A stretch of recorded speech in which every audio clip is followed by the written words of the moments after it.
जय श्री राधे आप सभी को। तो स्वागत है आप सभी का एक बार फिर से हमारे YouTube channel Manju career point में। कैसे हैं आप सभी लोग? उम्मीद करती हूँ सभी लोग बढ़िया होंगे, बेहतरीन होंगे, लाजवाब होंगे। तो लास्ट क्लास में जैसे कि हमने डीसी मोटर के कुछ क्वेश्चंस किए थे, लेकिन कुछ इंपॉर्टेंट क्वेश्चंस जो थे उसमें रह गए थे, तो उस क्वेश्चंस को आज हम देख लेंगे। डीसी मोटर से रिलेटेड जो क्वेश्चंस इंपॉर्टेंट, जैसे कि पहला क्वेश्चन स्क्रीन पे दिया हुआ है, what is the effect if a 4 point starter resistance is cut off during running. क्या प्रभाव है अगर चलने के दौरान 4 पॉइंट स्टार्टर, 4 बिंदु स्टार्टर प्रतिरोध कट ऑफ है।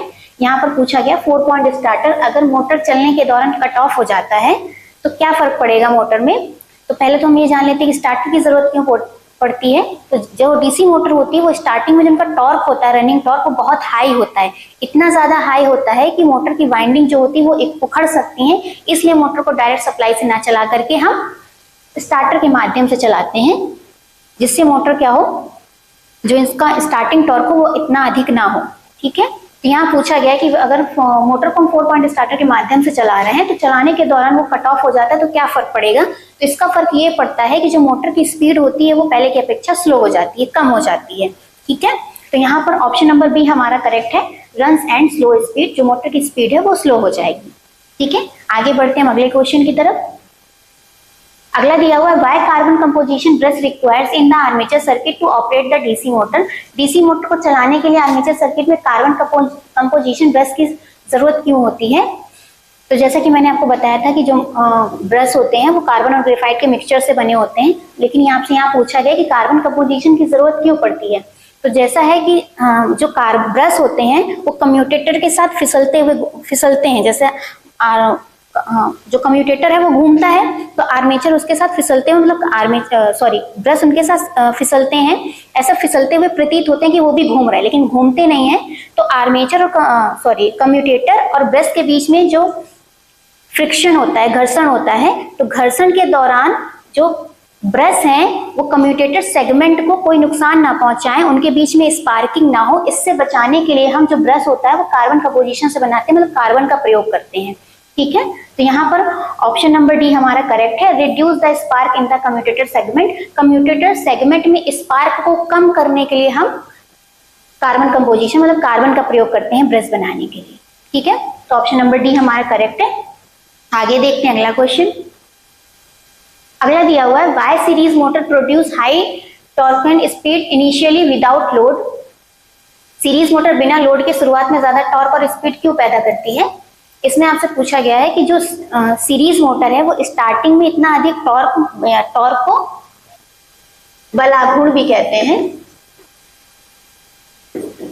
बलाघूर्ण इतना ज्यादा क्यों उत्पन्न करती है, क्या कारण होता है इसका। तो जो डीसी सीरीज मोटर होती है वो स्टार्टिंग में जब उसे हम चलाते हैं तो स्टार्टिंग में मोटर में कोई भी बैक ईएमएफ की उपस्थिति नहीं होती है, बैक ईएमएफ जनरेट नहीं होता है। तो बैक ईएमएफ की अनुपस्थिति के कारण जो स्टार्टिंग टॉर्क होता है मोटर का वो इतना अधिक होता है कि मोटर की वाइंडिंग तक उखड़ने का डर रहता है, इस वजह से। ठीक है, तो सीरीज मोटर जो है वो बिना लोड के शुरुआत में ज्यादा टॉर्क क्यों पैदा करती है, क्योंकि उसमें बैक ईएमएफ की उपस्थिति नहीं होती है। तो ऑप्शन नंबर ए हमारा करेक्ट है, absence of back EMF. Back EMF की अनुपस्थिति के कारण जो डीसी सीरीज मोटर है वो बिना लोड के शुरुआत में ज्यादा टॉर्क पैदा करती है, जनरेट करती है। इस वजह से डीसी सीरीज मोटर को बिना लोड के नहीं चलाना चाहिए। ये विशेषता होती है इसको कि सीरीज मोटर को चलाना है तो हमेशा लोड को कनेक्ट करके ही चलाना चाहिए, बिना लोड के उसको नहीं चलाना चाहिए। ठीक है, तो यहाँ पर हमारा ऑप्शन नंबर ए सही है, बैक ईएमएफ की अनुपस्थिति। आगे बढ़ते हैं हम अगले क्वेश्चन की तरफ। अगला दिया हुआ है, why the series field is short circuited at the time of starting in differential compound motor. Differential compound motor में स्टार्ट करते समय सीरीज फील्ड को शॉर्ट सर्किट क्यों किया जाता है। ठीक है, तो आपको पता है जो डिफरेंशियल कंपाउंड मोटर है वो कंपाउंड मोटर का ही एक प्रकार है। डिफरेंशियल और क्यूमुलेटिव 2 प्रकार की कंपाउंड मोटर होती हैं। ठीक है, तो यहाँ आपसे पूछा गया जो डिफरेंशियल कंपाउंड मोटर है, तो डिफरेंशियल कंपाउंड मोटर अगर पूछा जाए बेसिकली क्या होता है, तो ऐसी कंपाउंड मोटर जिसमें सीरीज फील्ड फ्लक्स मतलब फाई एसी और फाई एसएस, सीरीज फील्ड का फ्लक्स और शंट फील्ड का फ्लक्स दोनों विपरीत होते हैं, एक दूसरे के क्या होते हैं, विपरीत होते हैं, उसे हम क्या कहते हैं, डिफरेंशियल कंपाउंड मोटर कहते हैं। अब यही जानना है हमें कि डिफरेंशियल कंपाउंड मोटर स्टार्ट करते समय सीरीज फील्ड को शॉर्ट सर्किट क्यों किया जाता है, उसमें सीरीज फील्ड वाइंडिंग को शॉर्ट सर्किट क्यों रखते हैं। ये हम इसलिए करते हैं कि जो मोटर के घूमने की दिशा है वो सही रहे। ठीक है, मोटर के घूमने की डायरेक्शन को सही रखने के लिए हम डिफरेंशियल कंपाउंड मोटर में सीरीज फील्ड को शॉर्ट सर्किट करके रखा जाता है। तो ऑप्शन नंबर डी हमारा यहाँ करेक्ट है। To maintain proper direction of rotation, घूमने की दिशा को सही बनाए रखने के लिए डिफरेंशियल कंपाउंड मोटर में सीरीज फील्ड वाइंडिंग को शॉर्ट सर्किट करके रखा जाता है। ठीक है, तो ऑप्शन नंबर डी करेक्ट हुआ यहाँ हमारा। आगे देखते हैं हम अगला क्वेश्चन। अगला दिया हुआ है which is the most effective method of balancing armature, armature को संतुलित करने का सबसे प्रभावी तरीका कौन सा है। इसमें आपसे पूछा गया है कि मोटर में जो मोटर का एक रोटर होता है जिसे आर्मेचर के नाम से जानते हैं, उस आर्मेचर को बैलेंस रखने के लिए सबसे अच्छा तरीका कौन सा होता है। तो उसमें सबसे अच्छा तरीका होता है उसका डायनेमिक बैलेंसिंग। इसमें क्या होता है कि मोटर के जो घूमने की दिशा होती है, मतलब घूमने के दौरान आर्मेचर के घूमने के दौरान जो उसमें असंतुलन पैदा होता है उसको डायनेमिक बैलेंसिंग क्या कर देती है, दूर कर देती है। ठीक है, तो सबसे प्रभावी तरीका इसमें कौन सा होता है, डायनेमिक बैलेंसिंग होता है। तो ऑप्शन नंबर बी हमारा करेक्ट है। आर्मेचर को संतुलित करने का सबसे प्रभावी तरीका कौन सा है, तो वो है डायनेमिक बैलेंसिंग। ठीक है, आगे देखते हैं हम अगला question. Which material is used for starting resistance of DC starters, DC starter में स्टार्टिंग रेजिस्टेंस के लिए किस मटेरियल का इस्तेमाल किया जाता है। इसमें आपसे पूछा गया डीसी मोटर को स्टार्ट करने के लिए, वो चाहे 3 पॉइंट स्टार्टर हो, 2 पॉइंट स्टार्टर या 4 पॉइंट स्टार्टर हो, उनमें जो स्टार्टिंग रेजिस्टेंस होते हैं उनको बनाने के लिए, स्टार्टिंग रेजिस्टेंस का मतलब होता है जैसे क्या होता है, स्टार्टर होते हैं उनके हैंडल में, जब इस मोटर को चलाते हैं तो स्टार्टिंग में हम उसमें रेजिस्टेंस ऐड करके रखते हैं। ऐसा शुरुआत में रेजिस्टेंस ऐड करके रखते हैं, ऐसा इसलिए रखते हैं ताकि जो मोटर का स्टार्टिंग टॉर्क है वो कम रहे। अगर रेजिस्टेंस ऐड रहेगा तो करंट जो होगी वो भी कम होगी, उसका जो टॉर्क होगा वो भी कम हो जाएगा। तो और फिर क्या करते हैं, जब मोटर अपनी स्पीड गेन करने लगती है, धीरे धीरे रेटेड स्पीड की तरफ बढ़ती है, तो हम धीरे धीरे क्या करते हैं, रेजिस्टेंस को कम करते जाते हैं और एट द एंड मोटर से सारा रेजिस्टेंस जो होता है वो हट जाता है। ठीक है, और मोटर अपनी रेटेड स्पीड में रन करती रहती है। तो वही पूछा गया जो स्टार्टिंग रेजिस्टेंस होते हैं वो किस मटेरियल से बनाए जाते हैं। तो किसी भी स्टार्टर में स्टार्टिंग रेजिस्टेंस को बनाने के लिए हम यूरेका नाम की धातु का प्रयोग करते हैं। ठीक है, जो प्रतिरोधक बनाने के लिए प्रयोग की जाती है। तो यहाँ पर ऑप्शन नंबर ए हमारा करेक्ट है, यूरेका। डीसी स्टार्टर में स्टार्टिंग रेजिस्टेंस बनाने के लिए हम यूरेका नाम के मटेरियल का प्रयोग करते हैं। ठीक है, तो आगे बढ़ते हैं अगले क्वेश्चन की तरफ। ऐसे क्वेश्चन का सिलसिला जारी रहेगा। ठीक है, और तब तक के लिए जिसने भी अभी तक हमारे चैनल्स को लाइक और सब्सक्राइब ना किया हो उसको जाकर के अभी के अभी सब्सक्राइब करें, लाइक करें और ज्यादा से ज्यादा लोगों को शेयर करें ताकि सभी लोग इससे जुड़ सकें और इस चल रहे क्रैश कोर्स का लाभ उठा सकते हैं। ठीक है, तो आगे देखते हैं अगला क्वेश्चन। अगला दिया हुआ है which DC compound motor is operated at constant speed under varying load, कौन सी डीसी कंपाउंड मोटर बदलती हुई लोड स्थितियों में भी स्थिर गति पर चलती रहती है। ठीक है, इस क्वेश्चन में पूछा गया है कि ऐसी कौन सी डीसी कंपाउंड मोटर है जो लोड चेंज होता रहता है, बदलता रहता है, फिर भी वो कांस्टेंट स्पीड पर, मतलब एक समान स्थिति एक समान स्पीड पर गति करती रहती है, उसके बारे में आपसे पूछा गया है। तो डीसी कंपाउंड मोटर में आपको पता है कि 2 प्रकार की होती है, एक डिफरेंशियल होती है, क्यूमुलेटिव कंपाउंड मोटर होती है। तो कौन सी मोटर है इन दोनों में जो लोड चेंज होता रहेगा। ठीक है, विभिन्न लोड स्थितियों में, मतलब लोड क्या है चेंज होता रहे फिर भी जो कांस्टेंट स्पीड में गति करती रहे, तो वो जो मोटर होती है वो क्यूमुलेटिव कंपाउंड मोटर होती है। क्यूमुलेटिव कंपाउंड मोटर का कार्य होता है कि अगर उसको हम लगा करके चला रहे हैं, उसमें अगर हम लोड को चेंज भी करते रहेंगे तब भी जो उसकी स्पीड होगी वो कांस्टेंट रहेगी। ठीक है, तो ऑप्शन नंबर बी हमारा करेक्ट है यहाँ पर, cumulative long shunt compound motor. ठीक है, तो अगर पूछा जाए डीसी कंपाउंड मोटर बदलती हुई लोड स्थितियों में स्थिर गति पर चलती रहती है तो वो होती है cumulative long shunt compound motor. ठीक है, आगे देखते हैं हम अगला क्वेश्चन। अगला दिया हुआ है how no volt coil is connected in a 3 point starter with DC shunt motor, DC shunt motor वाले 3 पॉइंट स्टार्टर में नो वोल्ट कॉइल कैसे कनेक्ट की जाती है। इसमें आपसे पूछा गया है कि जो डीसी मोटर का 3 पॉइंट स्टार्टर होता है, 3 पॉइंट स्टार्टर में मतलब उसमें 3 मेन पॉइंट होते हैं, इसलिए उसे 3 पॉइंट स्टार्टर के नाम से जाना जाता है। उस मोटर में उस स्टार्टर में जो नो वोल्ट कॉइल होती है, जिसे होल्डिंग कॉइल के नाम से भी जानते हैं,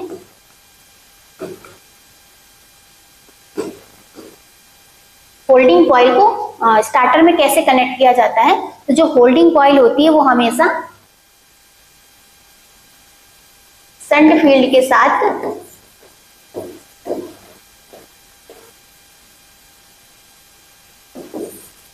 सीरीज में जुड़ी होती है।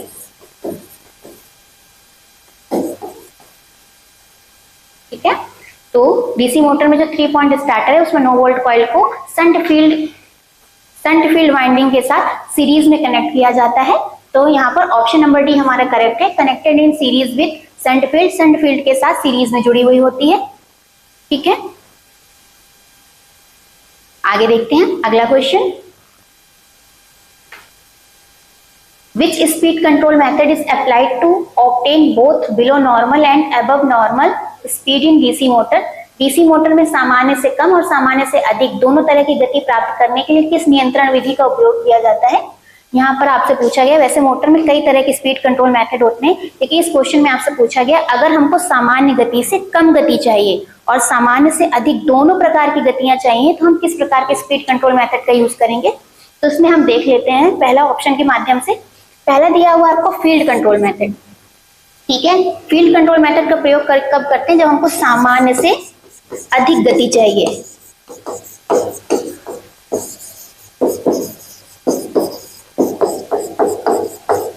सामान्य से अधिक गति प्राप्त करने के लिए हम फील्ड कंट्रोल मेथड का प्रयोग करते हैं। और आर्मेचर कंट्रोल मेथड का प्रयोग कब किया जाता है? तो सामान्य गति से कम गति के लिए।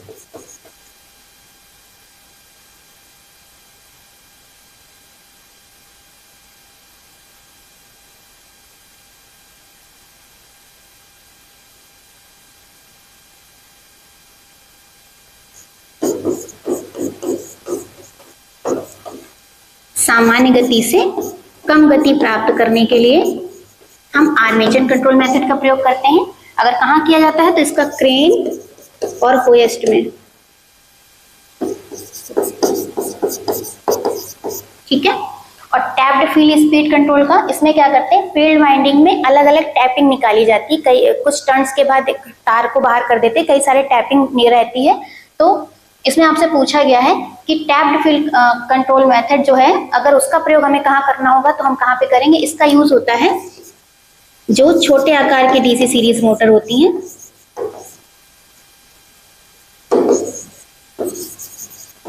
उनमें इसका प्रयोग किया जाता है। और है ward Leonard speed control method. इसका प्रयोग है सामान्य से अधिक गति और सामान्य से कम गति दोनों प्रकार की गतियों को प्राप्त करने के लिए हम ward Leonard speed control method का प्रयोग करते हैं। ठीक है, तो इस क्वेश्चन में आपसे पूछा गया था कि डीसी मोटर में सामान्य से कम और सामान्य से अधिक दोनों तरह की गति प्राप्त करने के लिए किस स्पीड कंट्रोल मेथड का प्रयोग करते हैं? तो यहाँ पर ऑप्शन नंबर डी हमारा करेक्ट होगा, ward Leonard speed control method. इसके द्वारा हम सामान्य से अधिक गति भी प्राप्त कर सकते हैं और सामान्य से कम गति, दोनों प्रकार की गतियां इस विधि से प्राप्त हो जाती हैं। ठीक है, तो हमारे यहाँ पर ऑप्शन नंबर डी करेक्ट है। आगे बढ़ते हैं हम अगले क्वेश्चन की तरफ।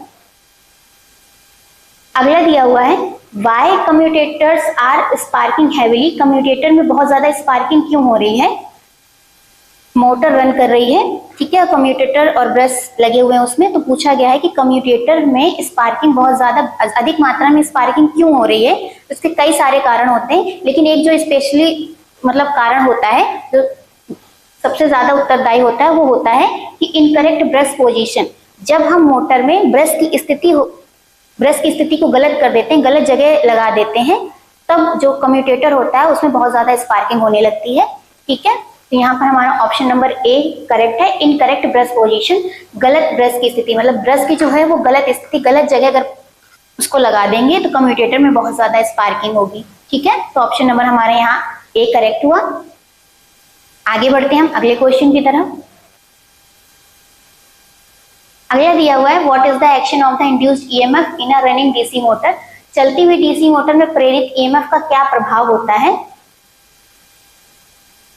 यहाँ पूछा गया है कि चलती हुई डीसी मोटर में इंड्यूस्ड ईएमएफ, हमने आपको बताया था कि जब क्या होता है कि मोटर रन कर रही होती है, ठीक है, एक तो हम उसको सप्लाई दे रहे होते हैं, अप्लाइड वोल्टेज दिया होता है पहले से ही, ठीक है, जिससे मोटर रन करती है। और जैसे ही आर्मेचर क्या होता है, रन करता है, घूमता है, और उसमें एक स्वयं का ईएमएफ इंड्यूस्ड हो जाता है, जिसे हम बैक ईएमएफ कहते हैं, जिसे हम बैक ईएमएफ ईबी के नाम से जानते हैं। तो आपसे पूछा गया है कि चलती हुई मोटर में प्रेरित ईएमएफ, जिसे बैक ईएमएफ कहते हैं, बैक ईएमएफ का क्या प्रभाव पड़ता है। तो जो डीसी मोटर में बैक ईएमएफ होता है, उसका ये इफेक्ट पड़ता है कि जो हमने मोटर को वोल्टेज दिया हुआ है, अप्लाइड वोल्टेज जिसे कहेंगे, वो अप्लाइड वोल्टेज को अपोज करता है, उसका विरोध करता है। ठीक है, तो यहाँ पर क्या होगा, ऑप्शन नंबर हमारा बी करेक्ट होगा, oppose the applied voltage. Applied voltage का जो बैक ईएमएफ वोल्टेज है, बैक ईएमएफ है या प्रेरित इंड्यूस्ड ईएमएफ है, वो अप्लाइड वोल्टेज का विरोध करता है। तो ऑप्शन नंबर बी हमारे यहाँ पर करेक्ट होगा। आगे देखते हैं हम अगला क्वेश्चन। अगला दिया हुआ है, what is the purpose of register connected with holding coil in 4 point starter. 4 point starter में होल्डिंग कॉइल के साथ जुड़े रजिस्टर का क्या मकसद है या क्या उद्देश्य है। ठीक है, तो आपसे यहाँ पूछा गया है कि होल्डिंग कॉइल जो 4 पॉइंट स्टार्टर है, उसमें क्या होता है कि जो होल्डिंग कॉइल होती है, होल्डिंग कॉइल को ही एनवीसी कॉइल के नाम से जानते हैं। ठीक है, एनवीसी, और इसका फुल फॉर्म होता है नो वोल्ट कॉइल। ठीक है, तो ये आपसे पूछा गया है, होल्डिंग कॉइल या नो वोल्ट कॉइल के साथ 4 पॉइंट स्टार्टर में एक रजिस्टर ऐड करके रखते हैं, प्रतिरोधक जोड़ करके रखते हैं। उस जुड़े प्रतिरोधक का क्या उद्देश्य होता है। तो उस प्रतिरोधक को ऐड करने का बेसिक पर्पस ये होता है कि जो नो वोल्ट कॉइल में जा रही धारा है, उसको क्या किया जाए, कंट्रोल किया जाए, लिमिट में लाया जाए। ठीक है, तो यहाँ पर ऑप्शन नंबर ए हमारा करेक्ट है, limit current in NVC. NVC में करंट को सीमित करना। तो उस प्रतिरोधक लगाने का उद्देश्य इतना होता है, एनवीसी कॉइल जैसे होल्डिंग कॉइल्स के नाम से भी जानते हैं, उसमें फ्लो हो रही करंट की मात्रा को हम सीमित कर सकें। ठीक है, तो ऑप्शन नंबर ए हमारा यहाँ पर करेक्ट हुआ।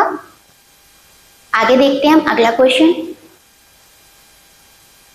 अगला दिया हुआ है, why the DC series motor field winding is bound with thick wire. DC series motor की फील्ड वाइंडिंग मोटे तार से क्यों लपेटी जाती है।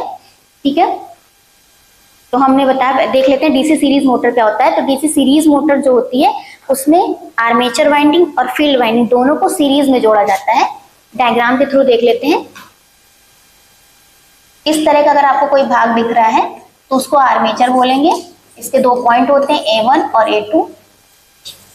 ठीक है, और ये क्या है, फील्ड वाइंडिंग। जो फील्ड वाइंडिंग होती है उसको D1 और D2 से डिनोट किया जाता है, और यहाँ इसे हम सप्लाई दे देते हैं।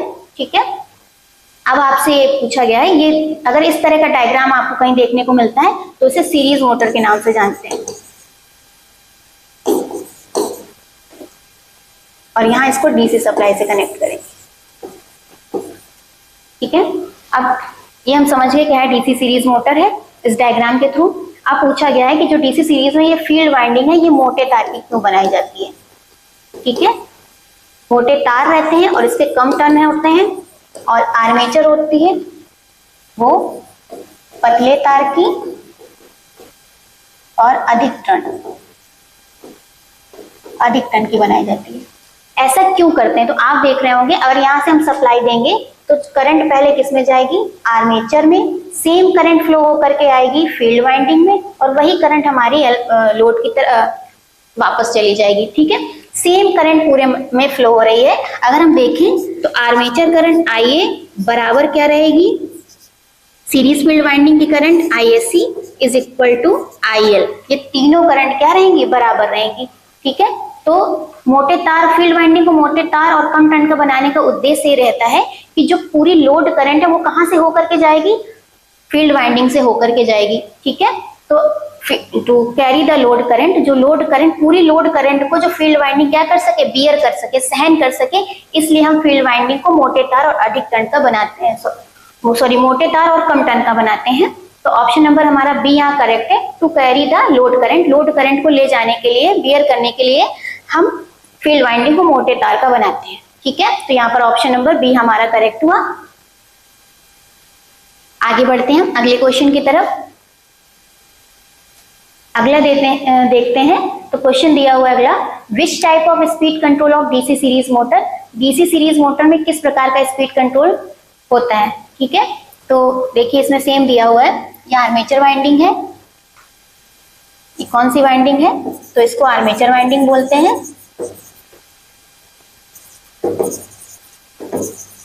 और ये आपकी क्या है, फील्ड वाइंडिंग।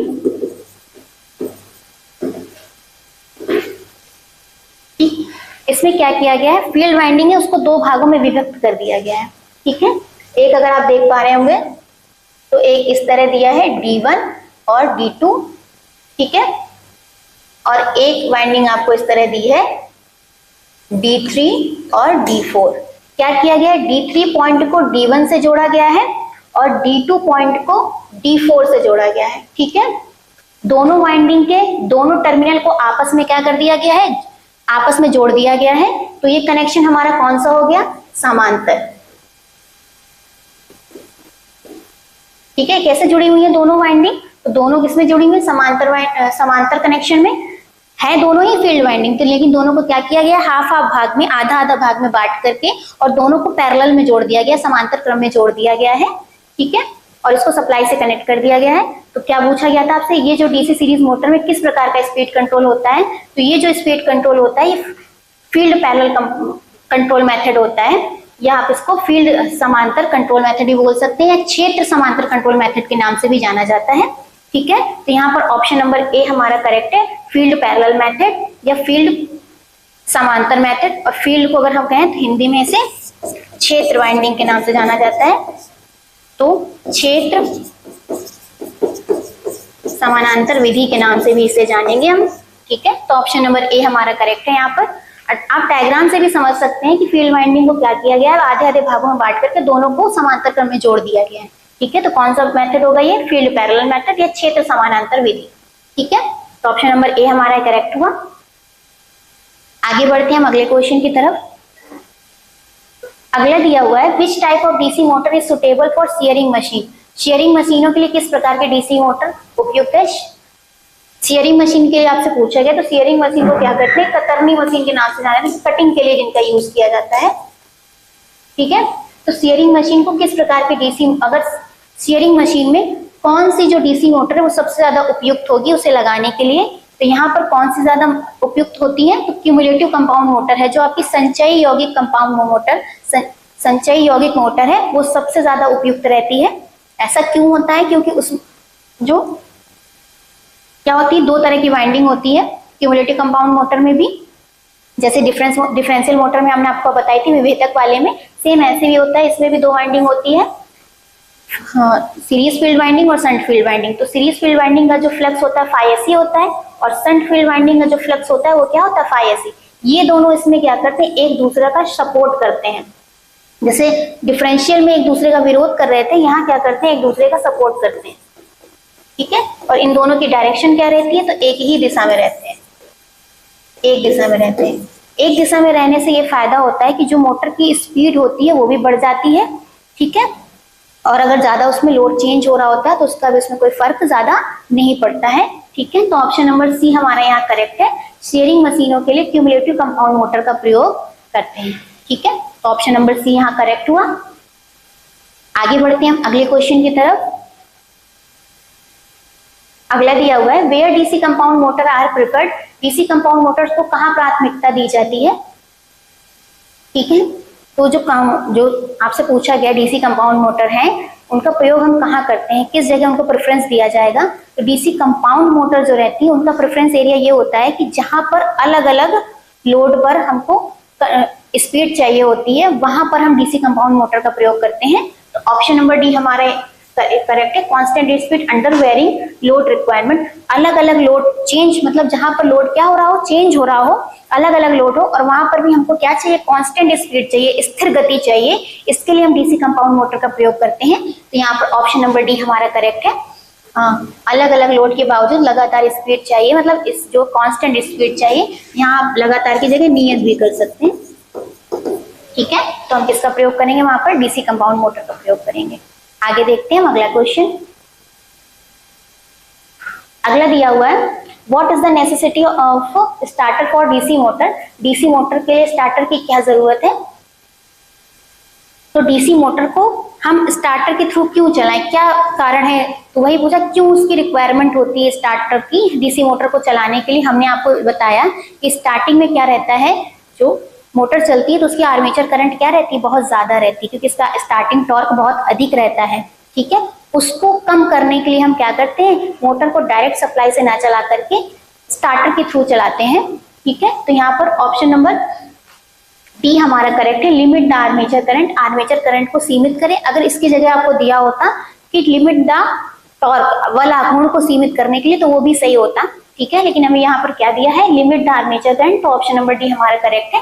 डीसी मोटर को स्टार्टर की क्यों जरूरत पड़ती है, क्योंकि आर्मेचर करंट को कम करे, जिसके कारण से उसमें जो टॉर्क, हाई टॉर्क जनरेट हो रहा है वो भी कम हो जाए, इसलिए हम मोटर को डायरेक्ट सप्लाई से न चला करके स्टार्टर के थ्रू चलाते हैं। ठीक है, तो ऑप्शन नंबर डी हमारा करेक्ट है। यहाँ पर आगे बढ़ते हैं, which type of instrument is used to test the armature winding, armature winding की जांच करने के लिए किस प्रकार के उपकरण का उपयोग किया जाता है। तो इसमें पूछा गया है, जैसे आर्मेचर वाइंडिंग है, उसमें अगर कोई फॉल्ट हो जाए, कोई खराबी हो जाए, तो उसको चेक करने के लिए हम किस इंस्ट्रूमेंट का यूज करेंगे। तो डीसी मोटर में किसी भी प्रकार के फॉल्ट को या दोष को निकालना है तो उसके लिए हम ग्राउलर का यूज करते हैं। ठीक है, ग्राउलर के माध्यम से हम डीसी मोटर की जांच करते हैं, चेकिंग करते हैं कि उसमें कौन सा दोष है। ठीक है, तो ऑप्शन नंबर हमारा बी यहाँ करेक्ट है, ग्राउलर, ग्राउलर के माध्यम से आर्मेचर वाइंडिंग की जांच की जाती है। ठीक है, आगे बढ़ते हैं हम अगले क्वेश्चन की तरफ।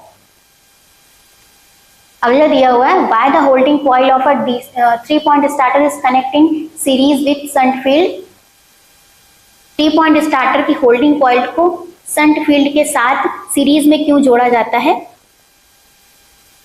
ठीक है, तो इसमें पूछा गया है होल्डिंग कॉइल या सेम, जैसे होल्डिंग कॉइल मतलब एनवीसी कॉइल, दोनों सेम है। ठीक है, एनवीसी कॉइल को जो शंट फील्ड वाइंडिंग है उसके साथ सीरीज में क्यों जोड़ते हैं, तो ऐसा क्यों करते हैं, तो ऐसा इसलिए करते हैं कि जो मोटर की स्टार्टिंग स्पीड होती है वो क्या रहती है, बहुत अधिक रहती है, उससे बचाने के लिए हम क्या करते हैं, नो वोल्ट कॉइल को या होल्डिंग कॉइल को शंट फील्ड के साथ सीरीज में जोड़ा जाता है, ताकि अगर मोटर क्या हो जाए कि अचानक से उसमें लोड बढ़ जाए या बहुत कम वोल्टेज हो जाए, तो क्या करे, जो नो वोल्ट कॉइल है वो क्या है, उसका जो चुंबकत्व है वो समाप्त हो जाए और वो हैंडल को छोड़ दे और हैंडल क्या हो जाए, ऑफ पोजीशन पर आ जाए और मोटर वहीं पर रुक जाए। ठीक है, तो यहाँ पर क्या करते हैं, ऐसा क्यों करते हैं, तो मोटर को तेज गति से बचाने के लिए, ऑप्शन नंबर डी करेक्ट है हमारा, to protect the motor from high speed, motor को तेज गति से बचाने के लिए हम होल्डिंग कॉइल को शंट फील्ड वाइंडिंग के साथ सीरीज में जोड़ करके रखते हैं, ताकि जो मोटर है वो अगर हाई स्पीड हो जाए उसमें, तो मोटर जो रहे वो सेफ रहे, उसमें कोई खराबी ना हो।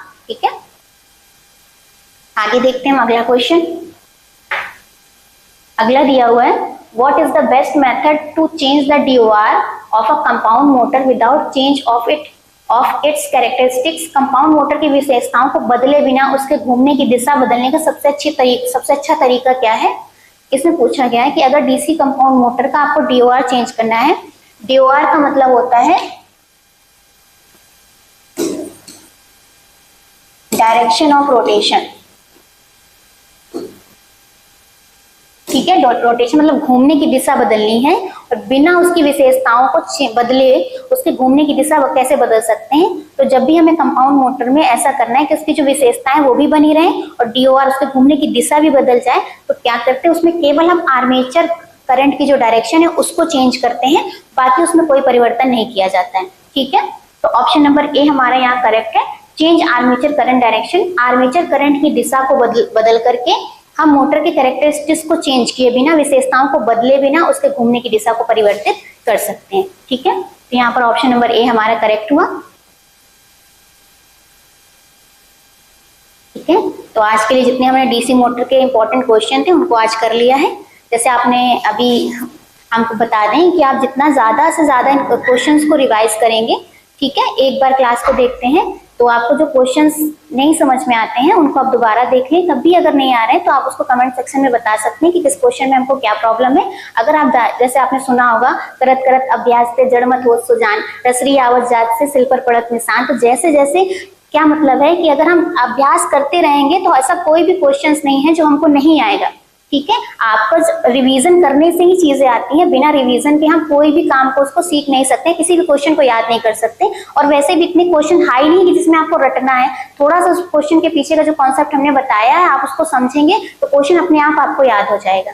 ठीक है, तो आज के लिए इतने क्वेश्चन थे वो हमने आपको बता दिए। मिलते हैं अगली क्लास में, तब तक के लिए आप लोग हंसते रहिए, मुस्कुराते रहिए और जुड़े रहिए मंजुल करियर पॉइंट के साथ। धन्यवाद।